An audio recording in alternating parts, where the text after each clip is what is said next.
Question 25. Explain how a ROC curve works.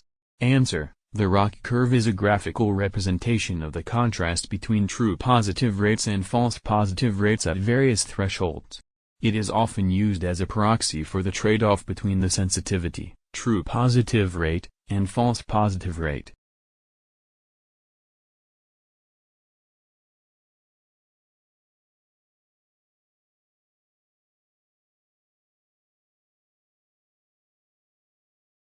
Question 26.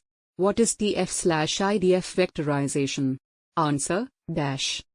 TF-IDF is short for term frequency inverse document frequency, is a numerical statistic that is intended to reflect how important a word is to a document in a collection or corpus.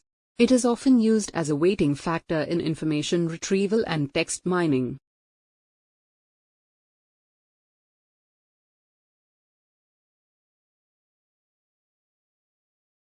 The TF-IDF value increases proportionally to the number of times a word appears in the document but is offset by the frequency of the word in the corpus, which helps to adjust for the fact that some words appear more frequently in general. Question 27. Why we generally use softmax, or sigmoid, non-linearity function as last operation in network? Why RELU in an inner layer? Answer. It is because it takes in a vector of real numbers and returns a probability distribution. Its definition is as follows. Let X be a vector of real numbers, positive, negative, whatever. There are no constraints. Then the IA2 component of softmax X is.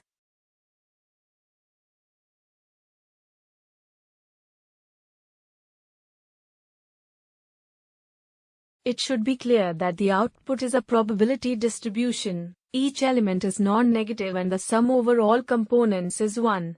RELU because it avoids the vanishing gradient descent issue.